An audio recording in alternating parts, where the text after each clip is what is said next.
First of all, let me say this is a great opportunity for me, not only to talk to you, but to be able to reach out to the people of Guyana. We've tried to follow Guyana in the past decade, and there's been so much satisfaction with the progress you've made, that resources are now being used to be able to address the needs of the people, to put Guyana on a sound democratic path. And this is something that's so pleasing to everybody all over the world. These elections have also been followed by so many groups, and many of them you've already mentioned. My own group in which I'm a participant, the elders, haven't observed the results, haven't been satisfied that the will of the people is that which should prevail, and that the vote recount, has been endorsed by so many people, the regional leaders in the Caribbean, as well as others from the United States.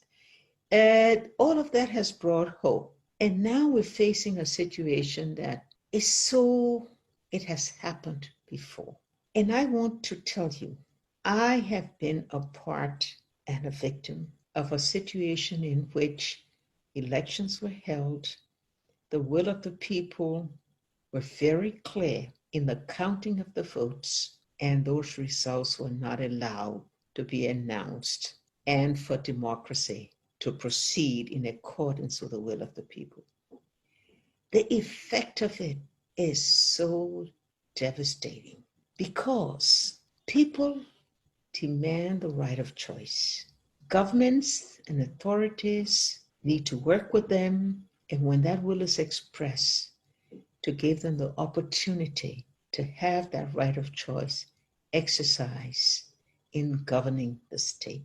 And when that doesn't happen, you cannot control events that would follow, because those who conclude that their vote has not been respected will show resistance. Sometimes we have to ensure that that resistance is peaceful, but no one has control over what happens. Once protests against not being able to see my vote carried out then transcends into dissatisfaction, it transcends into disillusionment, it transcends into people feel my future has been taken away from me because my vote has not been allowed. And you're dealing here with the majority of the people. It's a recipe for disaster. And what can happen is that if that protest is not properly managed by the state, by the authorities, and it gets out of hand because there's counteraction to repress the protest, to contain it, then it ends up on the streets that could easily lead to serious conflict. And conflict has serious consequences.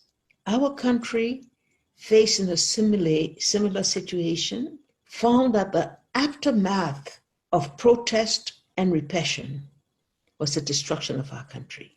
And for many years, we found ourselves embroiled in a continuing conflict, a continuing source of dissatisfaction and confusion and rebellion in the society. All the institutions that should have been functioning to promote the development of the people went into a state of non-functionality. Things stopped. And that also invites external groups to come in to penetrate the workings of government and to take over. And then the state loses total control of the management of its resources, of its responses to its people. And we had 2 decades of conflict with damaging results in infrastructure, in institution, in the will of our people, in all of our systems. It is a situation that anyone who loves their country, anyone who's interested in the development of their country, must do all they can to avoid this tensions, disagreements in elections being concluding in conflict, in damages, in destruction. My appeal to the authorities who manage the affairs of Guyana, my appeal to the people of Guyana, please see your country and the progress it has made in these last few years and protect it. Please do not see this situation digress into violence, into destruction, because once you get on that path, it's so difficult to control it. And you never know what the final consequences will be.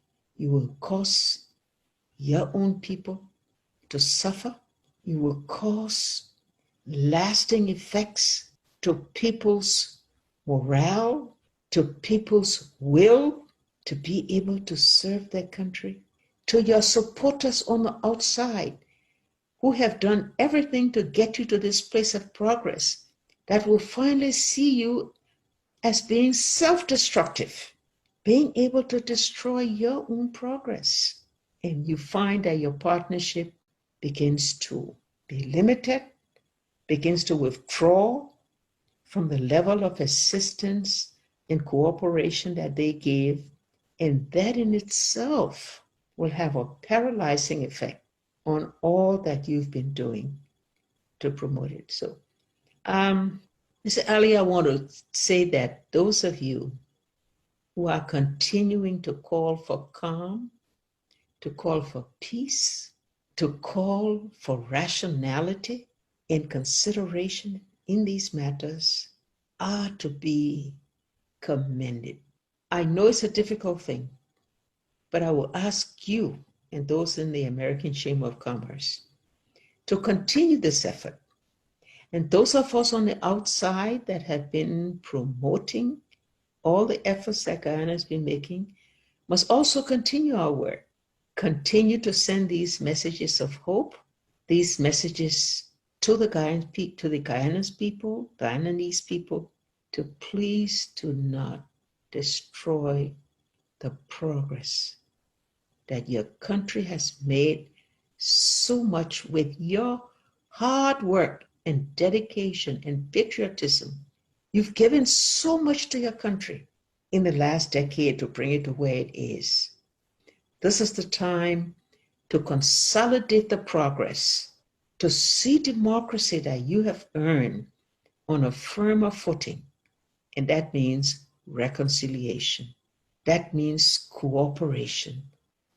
That means getting together and looking at this situation and see Guyana as bigger than any particular party, any particular group, any particular person.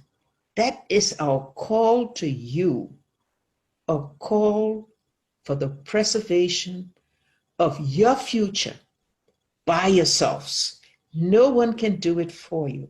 Everyone can promote whatever you've done to achieve this level of democracy, but only Guyanese people can protect it and maintain it.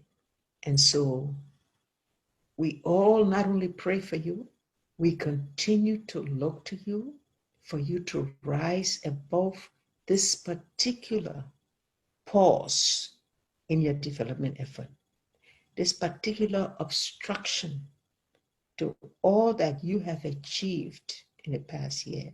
Please rise to the cause of upliftment of your own country, the preservation of peace and stability and solidarity that your country deserves.